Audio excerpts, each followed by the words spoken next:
Welcome to the Daily Boogie.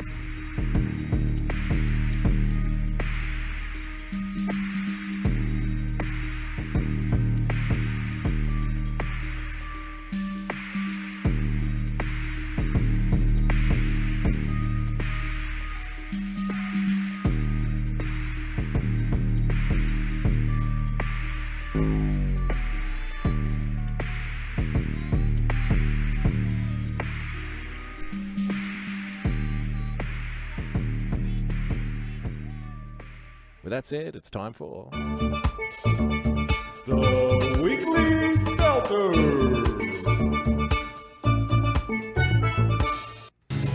President Trump versus Amazon is a proxy for his war with the Washington Post. we've got a very special. I can't believe that's even a real sentence, but it is. This morning, the president tweeted. It's a very, very special weekly Stelter this week. We've got a double up, ladies and gentlemen. So try not to get too excited. Get your popcorn ready. Get your popcorn and your NyQuil if you want to sleep through it, I'm sure. Get your anti-nausea medication ready on hand. Pop a scotch and let's rock and roll with a weekly Stelter double up, ladies and gentlemen. Let's go. President Trump versus Amazon is a proxy for his war with the Washington Post.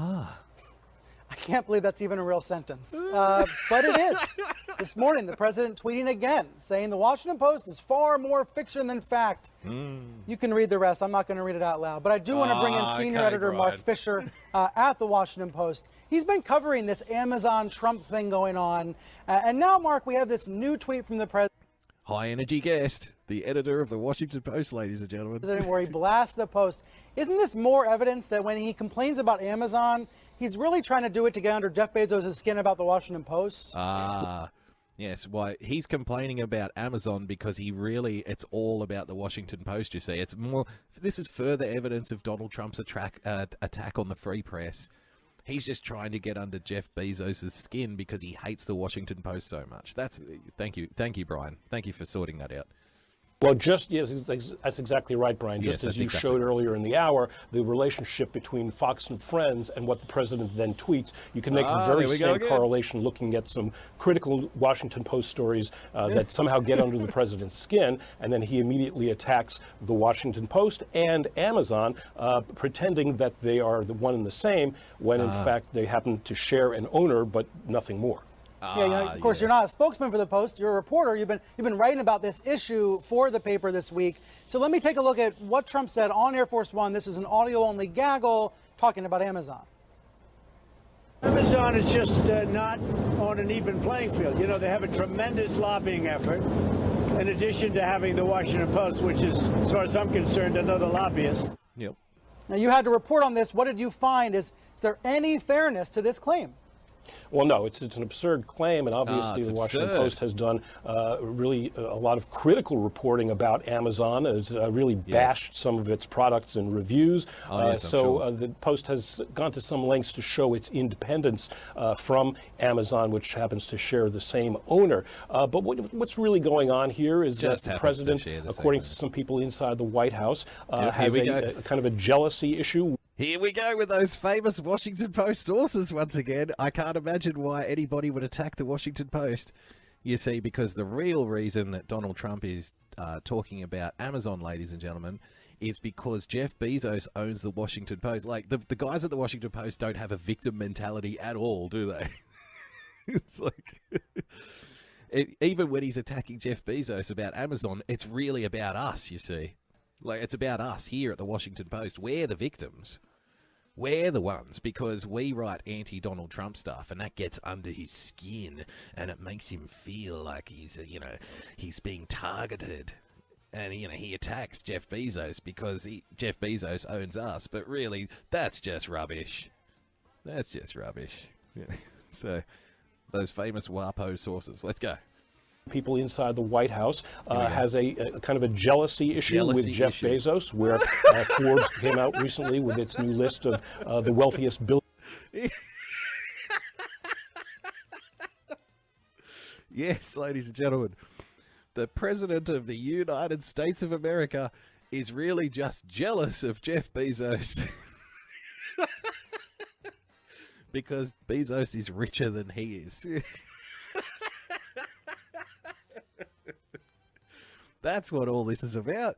He hates the Washington Post because it's owned by Jeff Bezos, and he's really jealous of Jeff Bezos. So say sources within the White House. One more time. Sources around the president say that he's jealous. A kind of a jealousy issue with Jeff Bezos, where Forbes came out recently with its new list of the wealthiest billionaires, and Jeff Bezos is at number 1, and the president's at number 766. He's had a long-standing obsession with that Forbes list and doesn't like where he is on it. And then there's another issue, which is the cultural one. Donald Trump doesn't use a computer, has never sent an email. Yes, that's right. And so the whole idea of e-commerce is something that he doesn't quite get. He's a bricks and mortar kind of guy. Yeah, he's an idiot. He sees, yes. Legitimately, this is a position that a lot of people have taken for many years, that Amazon has a deleterious effect on retail, localism, or community around the country. Yep. And he's bothered by that. He's bothered it's by a legitimate position that gets He's bothered by it because he doesn't understand it, you see. lost in the brusque bluster of Donald Trump. Mark, thanks so much for being here. Thanks for joining us, Mark. Ladies and gentlemen, first edition of The Weekly Stelter. Let's go straight into number 2. In We'll go President from the Trump's mind, there WAPO to are the two types New of York media. Times. Outlets are either with him or against him. Yes. Fox is good, CNN is bad. Sinclair is good, NBC is bad. Okay. Jesse Waters is good, Jeff Bezos is bad. The New York Post, good. The Washington Post, bad. And this goes for other sources of information as well. Rasmussen polls are good. Other polls are bad. And even entertainment. Roseanne is really good. SNL is very bad. Trump wants his supporters to know the difference and watch accordingly. See, that's the thing, too. You can't decide for yourself. Brian knows that you're just a bunch of uneducated, racist, sexist, trailer park dwelling goblins who can't decide for themselves whether or not SNL sucks. Like, you can't decide. You can't decide for yourself whether the WAPO is crap or not. No. Donald Trump tells you. He tells you what to like and what not to like. He says, you like Roseanne because it's nice to me. You hate SNL because it's not nice to me. And he does that because he cares. Because he really cares about the uneducated white people. That's all I can surmise from that. Because you're far too stupid to figure out for yourself which outlets are good, which outlets are bad. Far too stupid to figure out which comedy is funny and which isn't. Far too stupid to figure out which TV hosts are, reasonable, which ones aren't. Therefore, the president, in his crusade for the uneducated white folks who have been forgotten for years on end, he does that because he cares about you, ladies and gentlemen. He cares about you. So you can accuse Donald Trump of being many things, I guess. Sexist, racist, bigoted, homophobic, Hitlerian, bloodthirsty, dictator, all of the above, but you can't accuse him of not caring. not caring about the uneducated white folks, because somebody's got to. Somebody's got to. So how does this affect the bad outlets? Joining me now is Dean Baquet, the executive editor of the New York Times, which has not been caught failing by the president for about a week now. He's turned his attention to the Post. To the Washington Post. Yeah. But I wonder, Dean, what do you think is the cumulative effect of more than a year of these attacks? It's bad. It hurts the media. I think the president hurts the Donald Trump's attacks on the New York Times hurts the entire media. It hurts all of us. He's just getting a marauding, bloodthirsty gang of uneducated whites shaking their pitchforks at journalists, and they don't even know why. They don't even understand why. It's just because Donald Trump, set the hounds on them, and off they go, running after Brian Stelter, threatening violence and whatnot. Part of high school civics. Where the First Amendment was explained, and where the role of a free and independent press was explained. And I think this is debilitating. I think that it's debilitating. I'm now disabled because Donald Trump is tweeting about me. What an honor. Press will keep doing what it does, but a president has two roles. One role, of course, is to pursue his agenda. Okay, so the press will keep doing what it does despite Donald Trump's attacks, yet Donald Trump's attacks are making it harder for the press to do what it does. Can you figure that out? Agenda.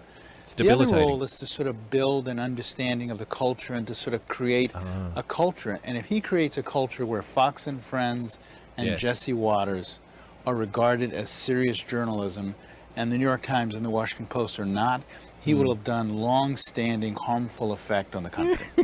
He's damaging the country. I just love the audacity of these people. The sheer audacity. They pretend that nobody can flip through the pages and analyze their stuff and go, okay, that's wrong, that's misleading, that's deceptive, that's garbage. No, that doesn't happen. That doesn't exist. The readers don't know. The readers only have an opinion that Donald Trump has. And obviously, a lot of Donald Trump fans read the New York Times. Like, obviously, all of them. And so when Donald Trump comes out and says the New York Times is misleading or is fake news or is doing the wrong thing with this particular article, that's damaging the country.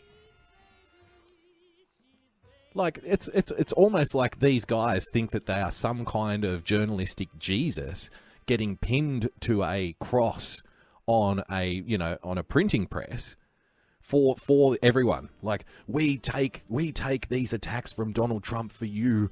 He's hurting democracy. We're the free press. We're the heroes here. Look at this guy. He believes it. He believes that the country is being damaged because somebody, namely the president, doesn't like the shit that he prints. Like, I can't believe it. I just can't even. Carry on, Brian. Is it out of control? It's out of control. It's out of control. And It's out of advisors should control, tell him to everyone. stop, because it's actually affecting the civic life and debate of the country. It started, when I first heard it, I thought, okay, a year ago, it felt like an exaggerated version of what we've heard from presidents forever. Yeah. But it's out of control. First off, I will point out the Washington Post story today that was about disarray under John Kelly's leadership. And it calls the president to call the paper fiction this morning. That's right. Well, so far, every one of those deeply reported inside stories about the White House from the Times or the Post have all been verified. When Bannon talked about life inside the White House, when he left the White House, he verified them. Reince Priebus came out, he verified them. This stuff so far has all held up. Yeah, the New York Times, the Post, CNN, the Journal all report this stuff. That's right. And it turns out to be true. But here's the thing about And you he defending the Washington loses Post. credibility. Usually you're their big rival, right? Normally people expect you to... Oh, heaven forfend, he loses credibility in the eyes of the New York Times. What credibility? He doesn't have any credibility to lose, really. He's a Hitlerian, bloodthirsty, sexist, misogynist, racist dictator. What credibility? Oh, he's losing credibility. Yeah, right. Yeah. Like, from day one, Donald Trump was, like, up on a pedestal, and then slowly, over time, his credibility has been eroded by himself by pointing out various articles that he has a problem with in sources like the New York Times. That's eroding his credibility. See, if we print something saying that the White House is in chaos, that everybody hates Donald Trump, that his wife is a hooker, if we print all that stuff, that doesn't affect his credibility. What affects his credibility is when he comes out and says that's wrong. Ah! You're hurting your credibility by fighting back, Donald. Dragnet says, I can't believe the POTUS is actually calling us on our blatant partisanship. I know. That's so dictarian. Battle the Washington Post. Yeah. This is one of those areas where you find... Look, we will fight to the death on daily stories. It's healthy for us. It's healthy for the country to have the two institutions fighting for... So now we're fighting. Now it's healthy. Now it's good. It's good for the country. To the death. But we believe in the same principles, and I will defend them on these principles, and they will defend me on these principles. A couple of days ago, the White House indicated the president won't go to the Correspondents' dinner again this year. I know the Times has been avoiding the dinner for over a decade. I pulled us out of the White House Correspondents' dinner when I was the Washington bureau chief because I hated the image of journalists, editors, and powerful politicians seeming chummy. Yeah. I don't think that's an image I like. Most news outlets still go. Do you think Yeah. it means anything that he's not going? God, do you remember all of those meetings that Obama had with all of the people from the Washington Post, the New York Times, CNN? He was very chummy with a lot of people in the press. Used to have private dinners with them all the time. Do you remember? That's all forgotten now. That never happened. That never happened. Now there's a new president with different friends in the media. Now there's a new president who doesn't get on too well with the Washington Post, New York Times, and CNN. And God forbid. Now it's damaging to the country, ladies and gentlemen. Now he's destroying democracy as we know it. That's why I pulled out of the press dinner, because I don't like the idea of all of these politicians getting chummy with people like me. I'll complain about it when they don't.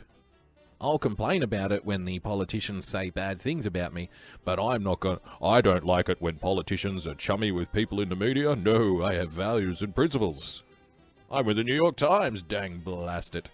And again this year? No, not to me. I think that, to be frank, the White House Correspondents' dinner ought to rethink their mission. Yeah. They should not need for the president to come. If they want a way to raise scholarships for people, I get that.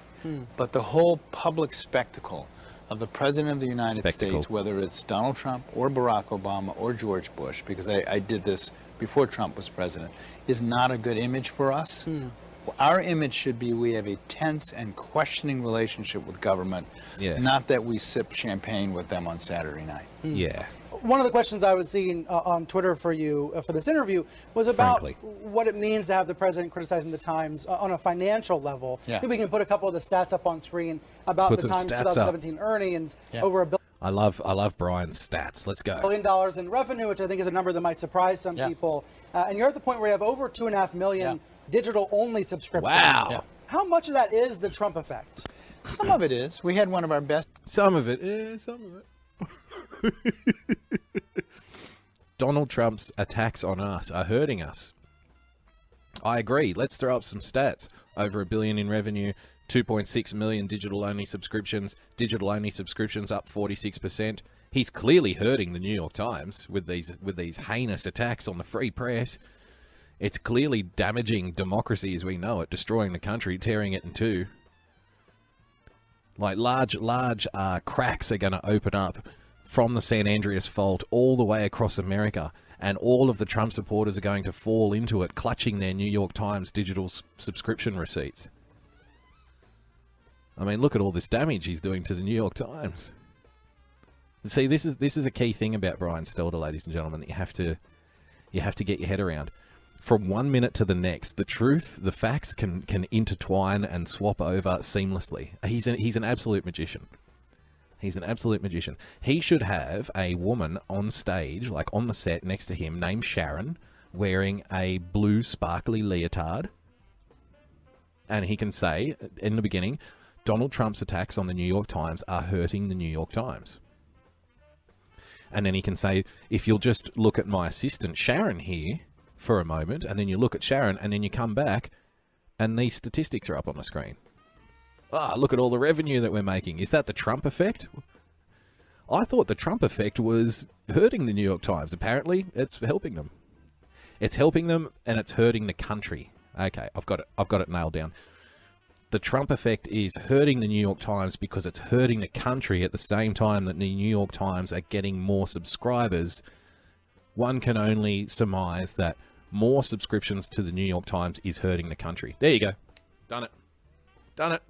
We got it figured out. Whew. That was a close one. Year's last year in a long time. Some of it is because I think some readers said, oh my God, the President of the United States is undermining the American press. Yes. We need to support them. That's part of it. Part of it is, by the way, it was not just Donald Trump. Some of it. Some of the subscriptions are... Some of the subscriptions... This guy genuinely believes his crap. Some of the subscriptions are people who have seen Donald Trump undermining the American press and thought, I've got to get in and support them. They need my support. It's got nothing to do with the trash that's from cover to cover, from front page to back page, just trash. toilet trash, right? It's got nothing to do with trash. People don't like trash. No. People are crusading on behalf of the quote-unquote free press against the dictator Donald Trump and his vicious, heinous attacks on the free press, i.e. us, which is damaging democracy as we know it. Was our coverage of Harvey Weinstein, which we were first on. So it's not just Trump, but I think people understand right now that there is a need for an aggressive, independent press to cover a government. The New York Times is very independent, as we know. The New York Times, the Washington Post, owned by Jeff Bezos, truly independent. That right now is more turmoil than it's been in a generation. Yeah, lots of turmoil. You know those internet bloggers and content creators and whatnot that exist out there in the Wild West of the internet. They're fake news. They're not independent. Like the guys doing it for free, they're not independent at all. No. They're all getting paid by the Kremlin. I don't know if you knew that. They're all getting paid by Russian catering companies to start up social media accounts and attack Hillary Clinton. It's the big money earners who take out full page ads on behalf of governments like Saudi Arabia, Qatar, various regimes around the world, and print basically commercials for them in their paper, like the New York Times and the Washington Post does. They're the independent ones. Independent like CNN, who's 80% of their revenue comes from the pharmaceutical industry. They're truly independent. The New York Times is independent. The Washington Post, owned by Jeff Bezos, billionaire, government contracts, owns Amazon, truly independent. People who are doing it for free, who are on the internet, just, doing it for nothing, putting out information, they're the ones that aren't independent. They're the fake news. They're the evil, anti-American scum who are hurting democracy as we know it. Here at the New York Times, as we like to call it, the free press, we're truly independent. We're aggressive, and that's important when you're taking on Hitler 2.0, just like Donald Trump. And we make no apologies for it.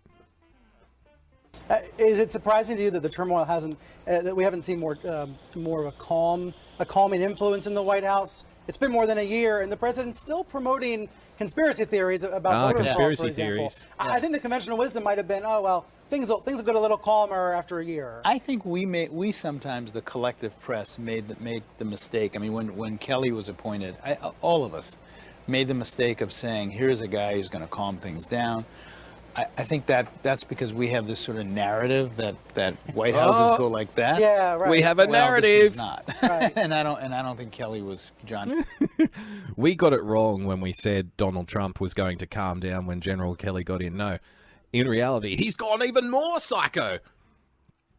We have a problem here in the free press. We have this kind of narrative that kind of the White House goes up and down.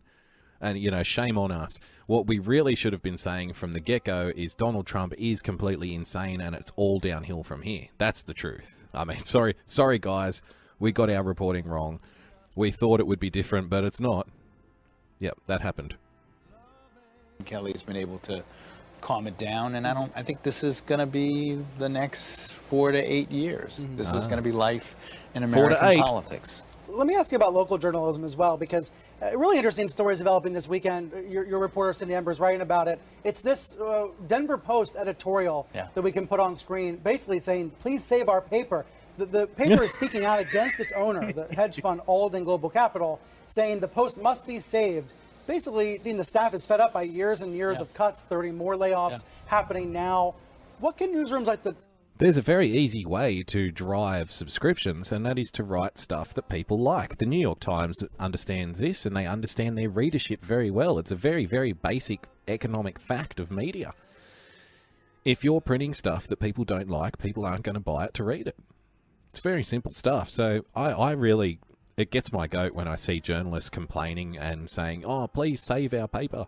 We need investors. It's not fair that you're cutting 30% from the budget. It's like, well, hang on, write better stuff. Be better. Don't blame the fucking public because they don't want to swallow your bullshit. Honestly.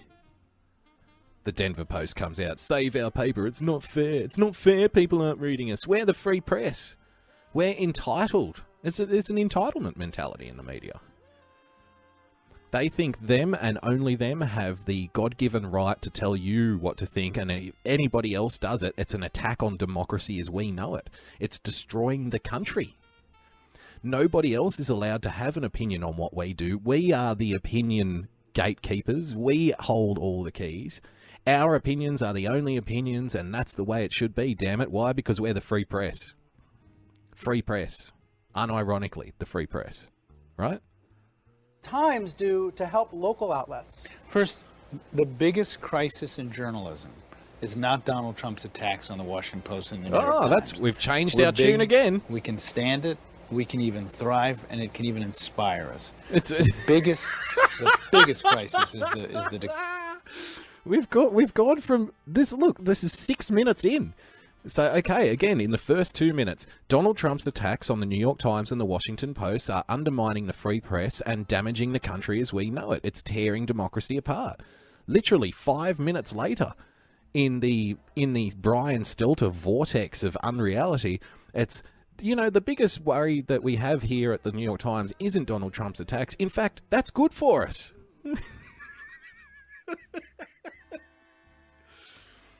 Stevie, thanks for joining us. It really is. The truth is just fluent from minute to minute on Brian Stelter. That's why I love watching it. It's like I was disappointed when The Twilight Zone got taken off TV, but I shouldn't be because I have Brian. We have Stelter. We have reliable sources. The Twilight Zone is alive and well. Long the shallop. Continue. The free press. We just did a long project with the New Orleans Times-Picayune where I worked. Which was a way for us. It was about coastal erosion. We learned from them. They learned from us. I'd like to do a lot more of those. Yes. But I think calling attention to the problem is the main thing we could do. That was a newsroom. This is a major city, Denver. That's a newsroom that now is on the verge of having fewer than 100 journalists. Oh, that's astounding. The newspapers I started at in New Orleans, the afternoon newspaper, had more than that. That is... See, I like where this guy's going. The government should pay for the free press. It happened in Canada. All of these journalists were coming out saying the government needs to prop up the free press for it to remain independent and free. They're really unironically stupid. You know, it's not... Can you believe in a city like Denver there's going to be less than 100 journalists now? That's horrible. I know, right? The government should pay. The local governments should pay to keep the local papers afloat because that's what the free press is all about. We need to keep the free press going with taxpayer money. If the taxpayers aren't going to pay to buy our papers, we'll force them. Because forcing taxpayers to do things is what freedom is all about. Unbelievable. That means things won't be covered. School boards aren't being covered. This is a crisis in American journalism. It's a crisis. And I think everyone assumed that the digital age would bring in new competitors who would pick up the slack. It did. That has not happened. It did. No, it did. It brought on a whole bunch of competitors that you pretend are all fake news and don't exist. It brought on a whole bunch of competitors in, you know, social media spaces, content creators, bloggers, whatnot, independent journalists, citizen journalists out there taking films, uploading them, doing commentary on your commentary. It did. It did bring a lot of competition. Just because you pretend like it's not there doesn't mean it's not there. Dino. No, the real crisis is all of the journalists who are getting paid by the pharmaceutical industry or large sponsors who pay for advertising. Those are the independent guys. Those are the independent ones. Everyone else is fake news. And that's a crisis. It's a crisis that people out there in the public are no longer eating what we are serving up to them. That's the crisis here. Local to international journalism, there's word this weekend of a Palestinian journalist being shot and killed in Gaza. 6 other journalists injured there, according to the Palestinians. Now, the Israelis say the people were warned not to get too close to the border. There's been these ongoing protests. But what does it mean for you to see a kind of ongoing death and injury toll among journalists all around the world? Death and injury toll. Journalists find it's a much more dangerous world for journalists than it was a decade ago. It's probably Trump's First, fault. it's scary. I mean, I have journalists who work for the New York Times. Hopefully it's Donald Trump's fault. I hope. Who are in harm's way in the Middle East and elsewhere. On the other hand, I hope people see it as a reminder of what we do. I hope people see it as a reminder of how powerful our mission is, the Yes. risks we take. Yep. I hope the president, to be frank, the next time he's about to send There we out a go. tweet There we go. that criticizes the press, Here we I go. hope he pauses Yes. and looks at the courage Yes. of the journalists all over the world who work for my Yes. institution and others and understands that what we do. Because, you know, it takes barrel loads of courage to print on the front page of the paper that Melania is an international whore, that James Comey was fired because Donald Trump wants to obstruct justice, and that voter fraud has never happened and will never happen anytime in the future. Ladies and gentlemen, that was... The Weekly Stelter. fantastic stuff. It just gets better and better every week with the Weekly Stelter.